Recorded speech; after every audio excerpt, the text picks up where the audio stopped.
Hello, I'm Dr. Scott Wadier. And I'm Tommy Welling, and you're listening to the Fasting for Life podcast. This podcast is about using fasting as a tool to regain your health, achieve ultimate wellness, and live the life you truly deserve. Each episode is a short conversation on a single topic with immediate actionable steps. We cover everything from fat loss and health and wellness to the science of lifestyle design. We started Fasting for Life because of how fasting has transformed our lives, and we hope to share the tools that we have learned along the way.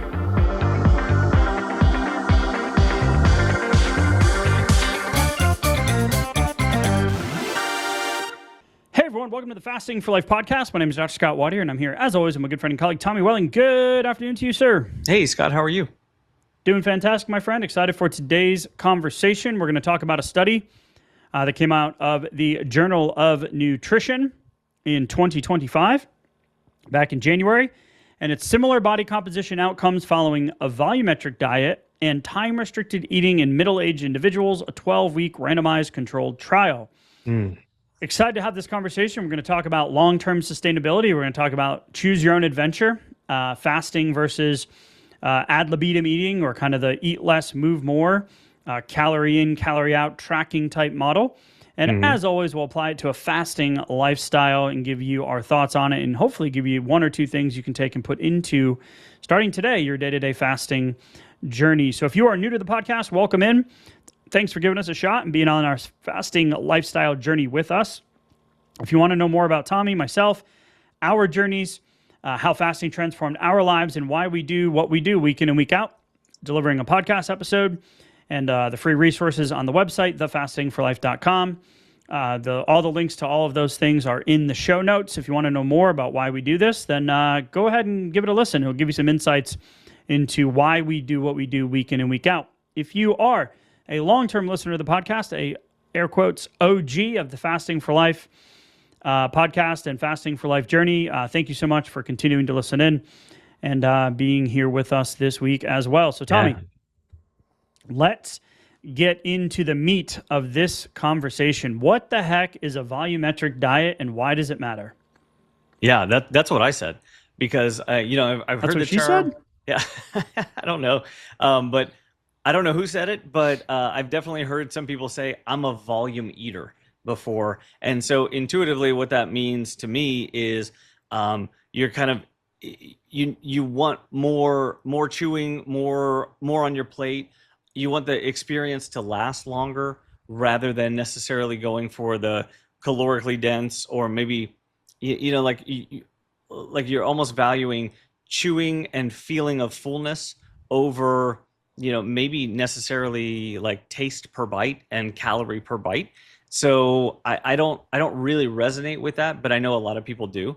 Yeah. And so that can get really interesting as far as, what kind of food choices do you find yourself gravitating towards? And then what about, how does that work out when you're using calories in, calories out, or with your fasting lifestyle, whether you're on maintenance or you're in a fat loss phase?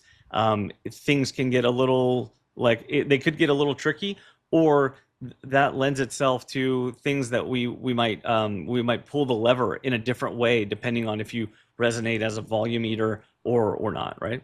Yeah, and we're talking about long-term sustainability. That's our goal. Begin with the end in mind, right? So when we're talking about fasting. Fasting is the simple part. Once you do it a few times, it's typically we find variation and sticking points in the food choices, the eating window, the nutrition opportunity, as we like to call it, right? Yeah, or how long it stays open for. Yeah, and putting clean lines around the fasting. So you can absolutely, in concept, fasting is simple. It's not easy in application, especially when you start to take into account lifestyle and social and friends and family and weekends and vacations, etc., which we talk at length on pretty much every episode in some form or fashion, is that sustainability piece.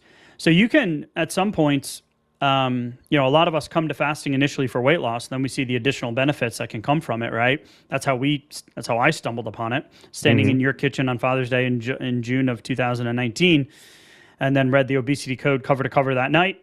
And then the fasting journey began, right? So we come to fasting typically for weight loss. But when we're looking at the big picture, you can underfast and overconsume during your nutrition opportunity. And we'll talk about the different food choices.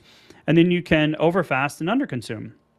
where you're not getting enough nutrition in, right? Now, if you have a considerable amount of weight to lose, we'll argue that let's get some of that weight off, and then we'll start worrying about some of those smaller details.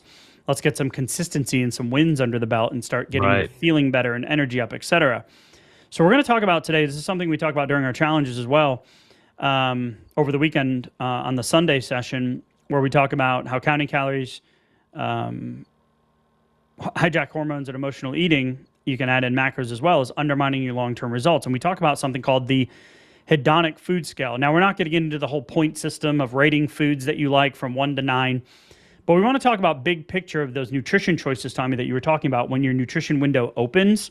And the volumetric diet, as well as TRE, can free you from that calorie tracking, macro counting, calorie counting, macro tracking mentality or system that has typically failed us, if you were like us and so many others that have been on the diet roller coaster, the on-off diet mentality, right? So when we're talking about low and high hedonic foods, I just want to give you kind of the big picture of what that looks like, and then we can then compartmentalize what the volumetric diet was, which is more an intuitive eating type strategy, but it really focused on those lower hedonic foods. So you're getting more volume, more fiber, and less caloric density. So higher hedonic foods are all the fun stuff: the chocolate, the cakes, the cookies, the pastries, the ice cream, the French fries, potato chips, salty snacks. That used to be a big thing for me post-dinner.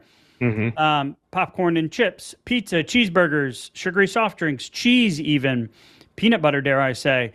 The caloric density of nut butters, very high, right? Fried chicken, donuts, barbecue ribs, rich meat dishes, et cetera, et cetera.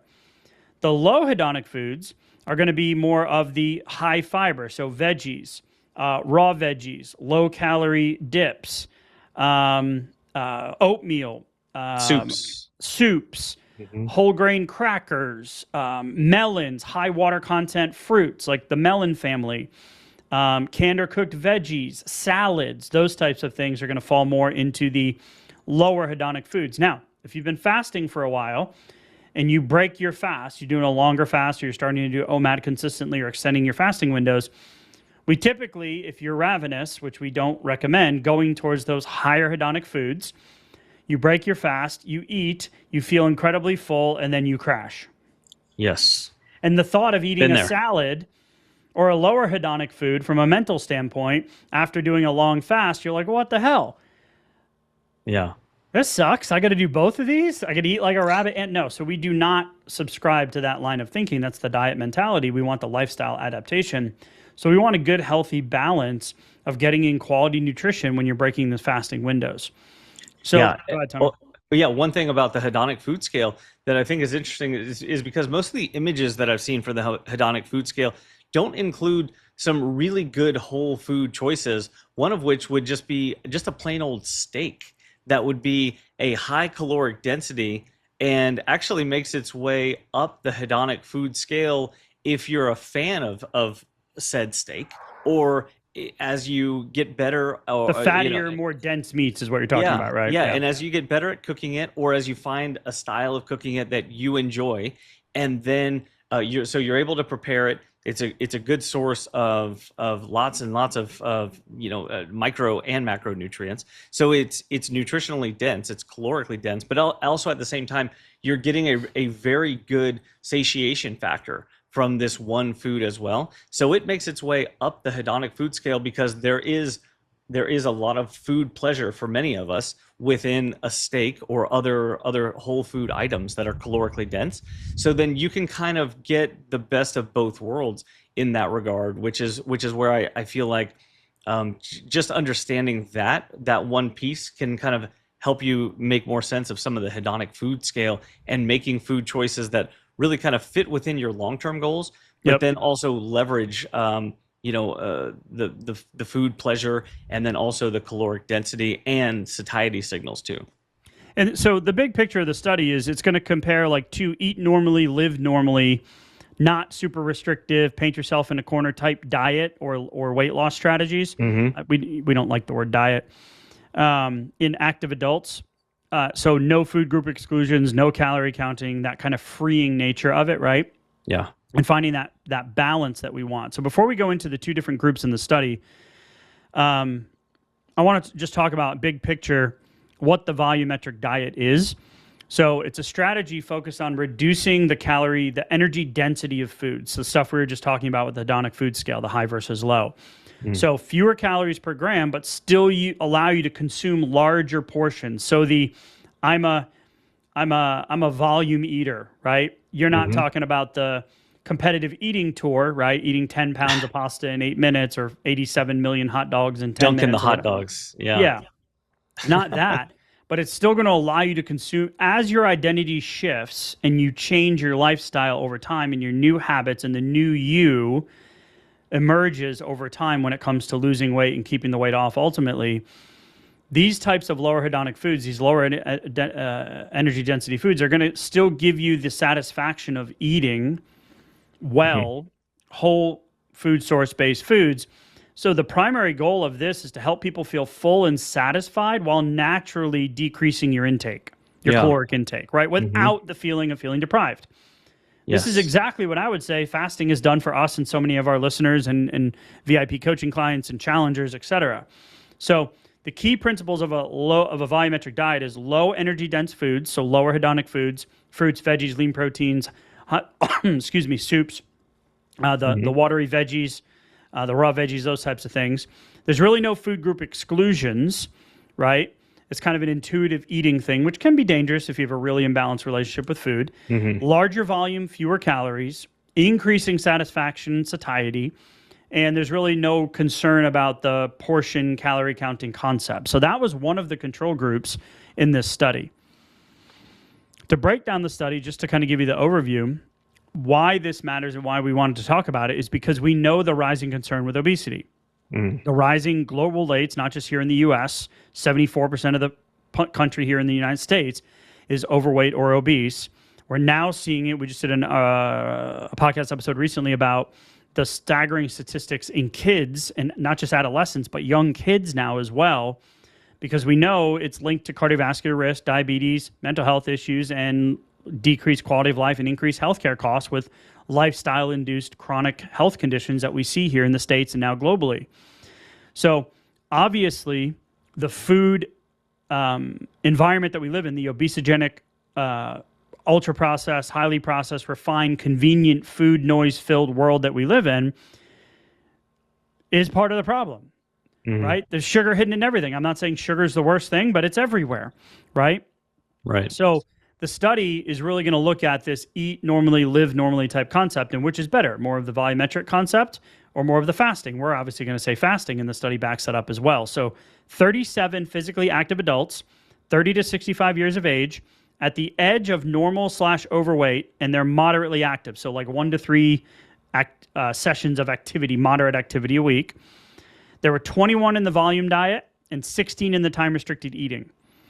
So the whole idea in the volume diet was eat meals with less energy density, so lower hedonic, right? Focus on foods that are filling but less dense. And then the TRE could eat anything, any amount, but only within 11:30 a.m. to 7:30 p.m. So your classic 16-8 window, right? Yeah. 12 weeks, track food intake, supervised by a nutrition coach, and measure progress at 0, 4, 8, and 12 weeks. Okay. So they measured body weight, fat mass, absolute and relative lean body mass, BMI, waist and hip circumference, and waist to height ratio. So these are some of the things that we love to focus on rather than the number on the scale, and we've done dozens of episodes on all of these different things.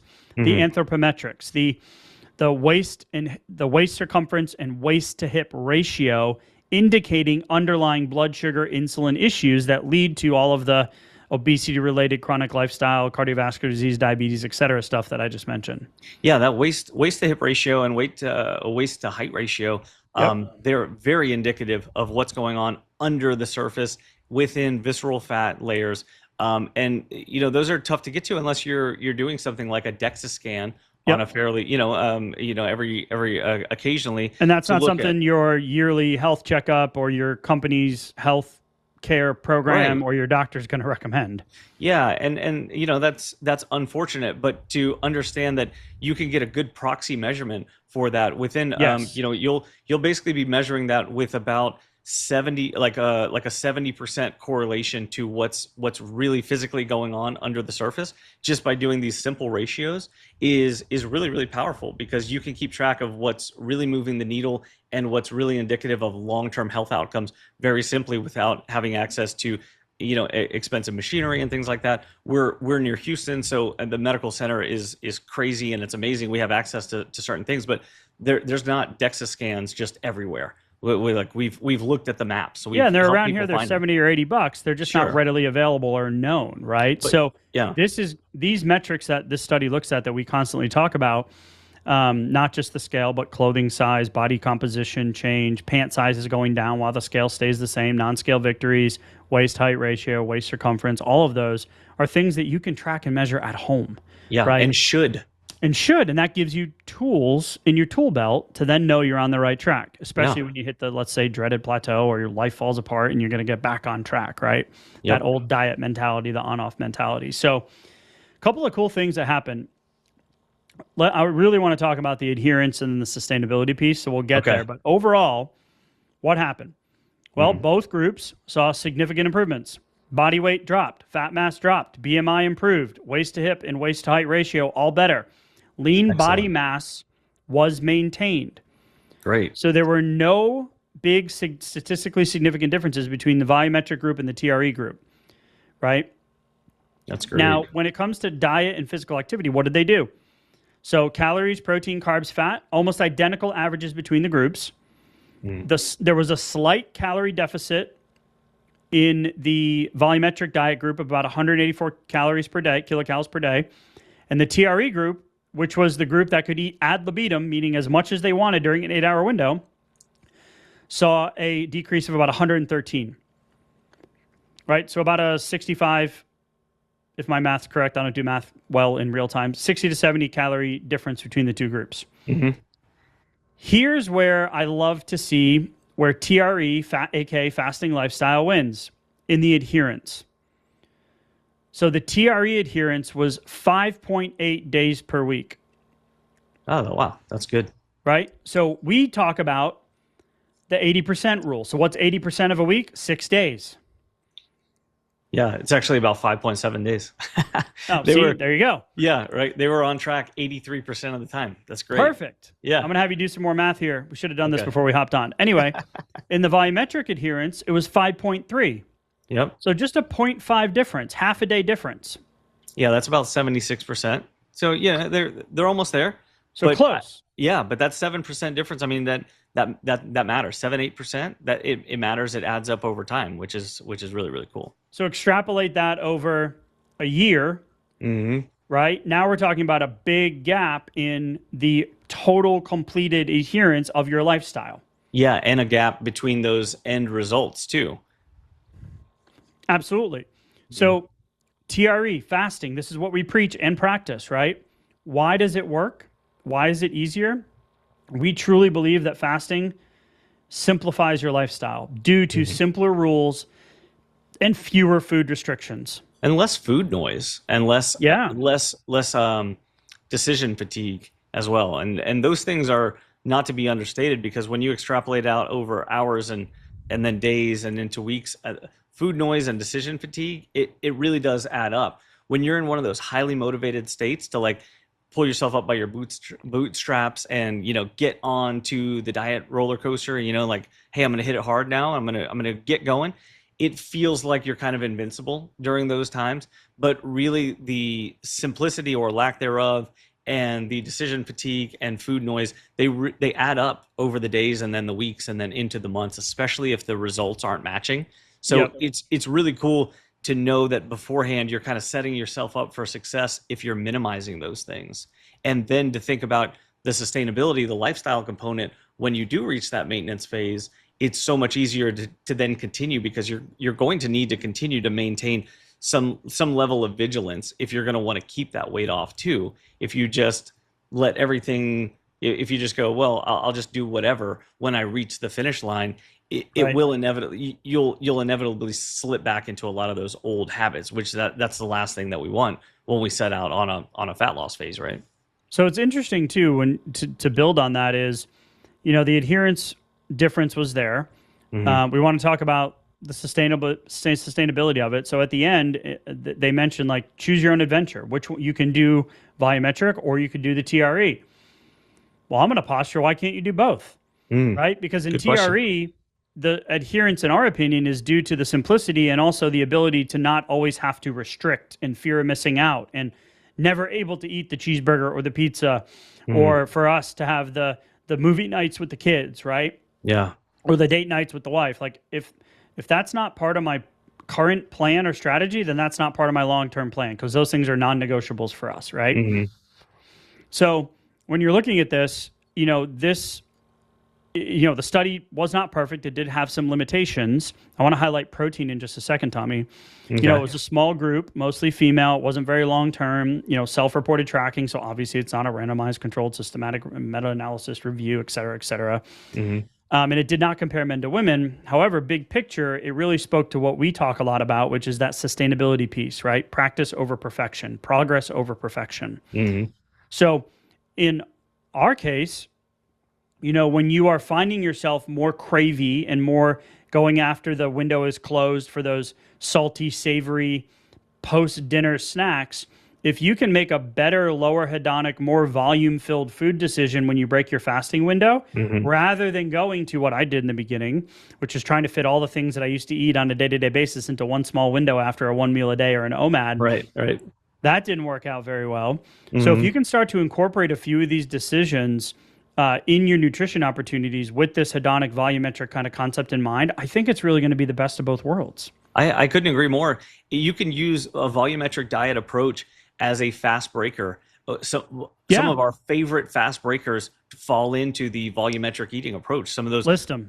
yeah, like water-based soup. So a bone broth Bone fits broth, yep. nicely into that Great way category. to break a longer fast. Oh, Absolutely. Great way to absolutely. break any fast, but Yeah, crunchy raw veggies, or they could be cooked veggies too. You can like put a spray of avocado oil on them. That's going to limit the caloric density, but it's going to add to the flavor and the mouthfeel of it. And yep. then give a good landing platform for some salt and pepper as well, which is going to enhance the hydration effect, and it's also going to enhance the palatability and just the overall enjoyment of it too. So that's great for a fast breaker.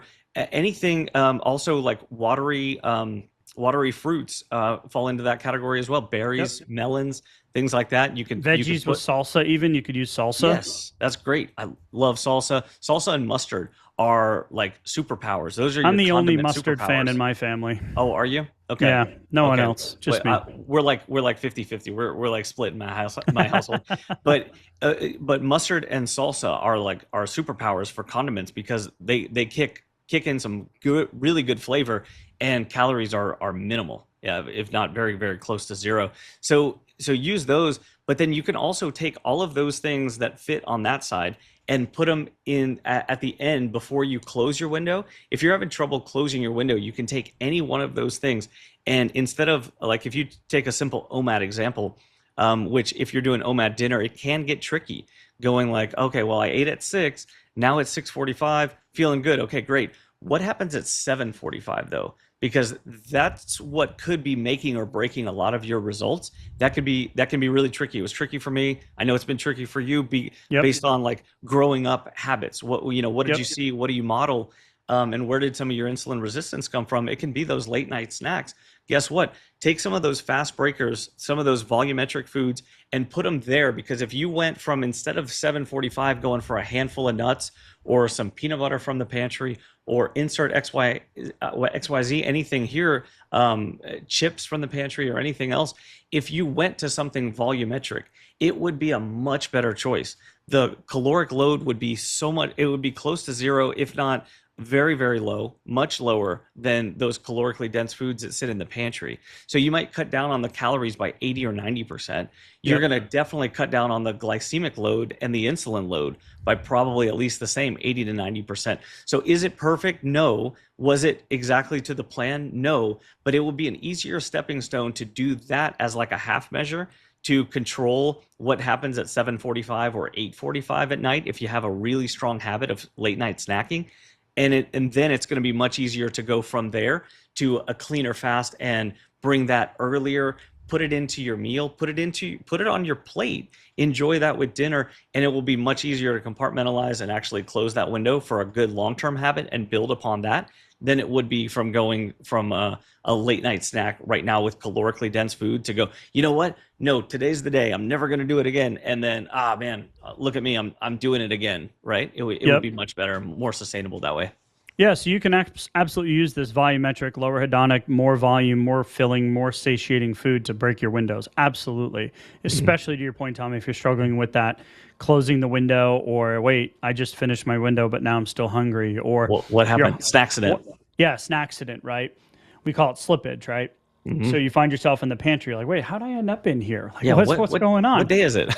Yeah, so we always want to begin with the end in mind and create that sustainable piece for you. So you got to play with the levers, try some things out, apply some of the things you heard. One thing they did mention here is that the lean body mass stayed the same, right? Even though all the other metrics went down, the waist to height ratio, the waist circumference, the body fat, the fat-free mass, etc., BMI, right? But they did mention protein. And both groups either met or slightly went over the RDA recommended amount, which is, in our opinion, is low. So this strategy does protect your lean muscle tissue, and you can absolutely, to our episode previous of this one, still be able to maintain and or increase lean muscle mass with a fasting lifestyle. How you're going to do that is you're just going to make sure that you're doubling down on your protein during your eating opportunities. That's also, combined with fasting or time-restricted eating, going to help balance your hunger cues and your satiety levels due to the leptin and ghrelin balance, which are your two main players in your hunger hormones. So making one better decision when you open your window using the volumetric approach, lower hedonic food, doubling down on your protein, then makes the next day that much easier. Yeah. Your fast is going to be cleaner. You're going to have more energy. You're going to have less hunger, right? If you're new to fasting, you're like, I don't believe it. Well, I'm telling you, we hear it. It's coming. It's anecdotal. We've experienced it. We've actually done studies on hunger with fasting and how even though the ghrelin level in the stomach goes up, which is the growling effect, the mechanical hunger cue, the perceived hunger does not. Yeah. Which is really cool. So you can absolutely have the best of both worlds. So we always prioritize protein, and most importantly, prioritize protein. And obviously we want that progress comes from persistence, that repeatability, not from that perfection that we're striving for when you happen to step on the scale and it doesn't match the expectation because of all the hard work you've been doing.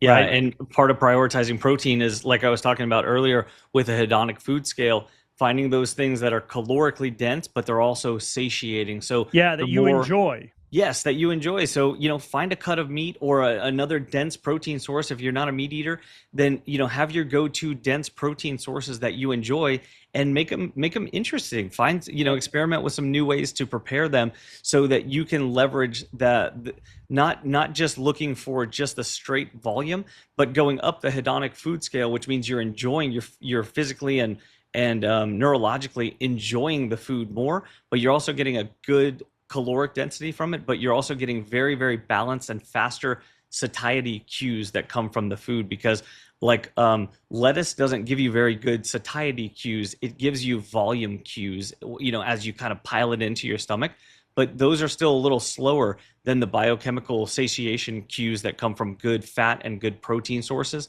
from whole food sources. So that's a trick that you can use as you're pulling that lever to kind of design your food choices with your fasting goals too.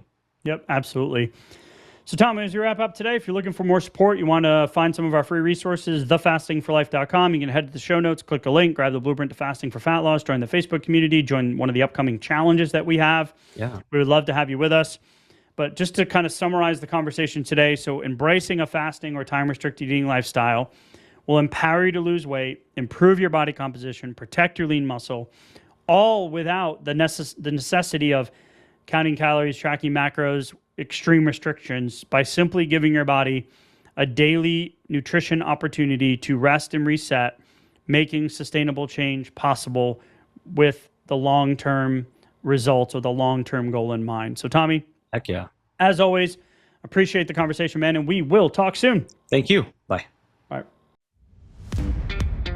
So, you've heard today's episode, and you may be wondering, where do I start? Head on over to thefastingforlife.com and sign up for our newsletter, where you'll receive fasting tips and strategies to maximize results and fit fasting into your day-to-day life. While you're there, download your free Fast Start guide to get started today. Don't forget to subscribe on iTunes, Spotify, or wherever you get your podcasts. Make sure to leave us a 5-star review, and we'll be back next week with another episode of Fasting for Life.